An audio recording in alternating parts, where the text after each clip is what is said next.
The Disney Charter carriage dispute passing the 1-week mark now. Charter's chief Chris Winfrey indicated a stalemate yesterday, talked at Goldman's Communicopia conference and said, quote, "If I had anything material to highlight, I would, so that should tell you something in terms of how we're doing." Disney did rebut in a statement saying the cable company has abandoned its customers, but that the street worries Disney is playing a bad hand. Needham & Deutsche writing this week, the outcome will be worse for Disney more than Charter. And, of course, Disney shares 9-year lows as this dispute rolls on. Joining us this morning to talk about it, our own Julia Borston and former Amazon Studios head of strategy and Appian CEO Matthew Ball. It's great to have you both. Julia, Journal's got a piece. Of course, there's been a lot of takes this week, but the Journal's lead is the end game for cable TV has arrived. Is it that broad? Well, I've been talking to a lot of sources, and the consensus seems to be that this does feel like some sort of tipping point. The fact that Charter, a pay TV provider, would even consider moving forward without ESPN, which has been in so many ways the glue holding the bundle together, and the idea that this is because Iger's bringing ESPN direct to consumers, and that's something that he's planning to do. This does feel like this is the beginning of the end of an era, or maybe just the end of an era of pay TV. And so I think something is going to come out of this, even if these two parties do resolve their conflict and they do come to a deal before there is NFL on ABC and ESPN on Monday. It does seem like the conversation has shifted. Maybe people can start getting more content a la carte, and the bundle's not going to stick together. Matthew, the Journal quotes a content officer at DirecTV who says, taking our money and weaponizing it against us is a problem. Are you surprised at how quickly this conversation has come out into the open? Matthew? We dropped his line, I think. Julia, I'll toss it out to you. The rhetoric does appear to be getting hotter, yes?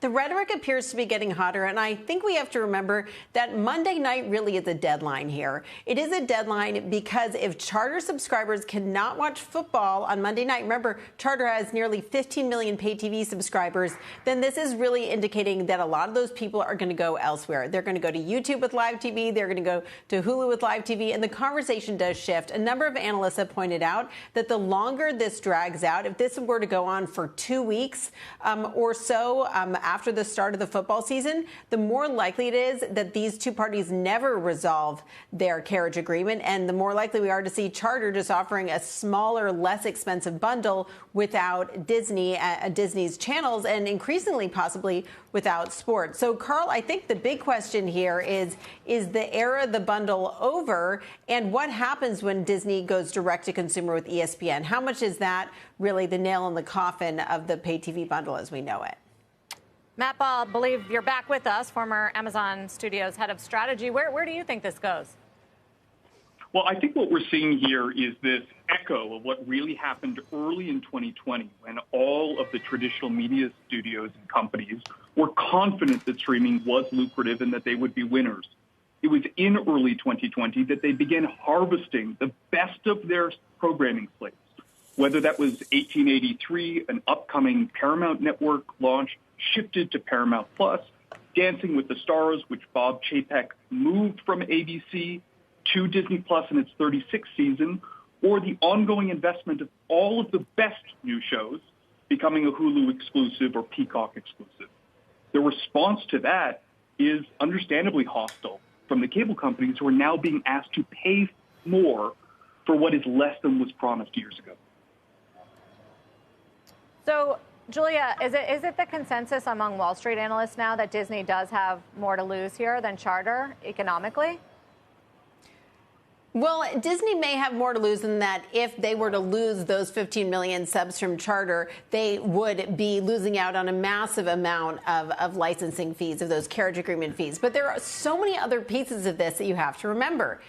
Hulu with live TV, which is, of course, Hulu is currently 2/3 owned by Disney, has seen a massive jump in signups for the live TV service. This is a pay TV bundle. It happens to be managed by Hulu, and of course, it does have ESPN and these other channels on it. So yes, we're going to see a boost of YouTube with live TV, but also of Hulu with live TV. So that would benefit Disney. But then there's yet another piece of this, which is that right now, Disney and Comcast, CNBC's parent company, are in the midst of negotiating how much Disney is going to have to pay to buy out the 1/3 of Hulu that Comcast currently owns. So we're going to see an increase in the value of Hulu, but then that means that Disney is going to have to pay more for a piece of it. So a very complex situation here. Obviously, if Disney owns the direct-to-consumer relationship and they can get a lot of people to sign up for the new direct-to-consumer ESPN Plus, they would benefit from that. But we don't know is what consumers are going to want to pay for, what they will be willing to pay for a la carte, and how this is going to all shake out in terms of these new direct-to-consumer relationships. And finally, Matt, as if it weren't complicated enough,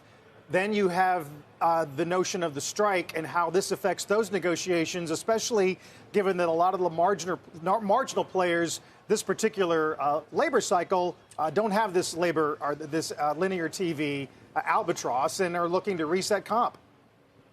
Look, I think we can separate between three different types of companies when they're being affected by the pipeline of new original content. There are those whose bread and butter remain live sports or news. This is an area where WBD seems particularly advantaged. Then there's another category which are diversified but have the majority of their supply, upwards of 60 to 70% of revenue and an even greater share of programming hours, coming from international productions that aren't affected, Netflix being the leading example. And then we hit a company that's a little bit more traditional, whether that's an NBC Universal or Disney, that seem the most exposed to the domestic supply of creative scripted content in film and television. It's definitely going to be worse for them. Kind of rings with what Barry Diller said the other day about the strange dynamics of this particular round. Matthew Ball, our Julia Borston, thanks, guys.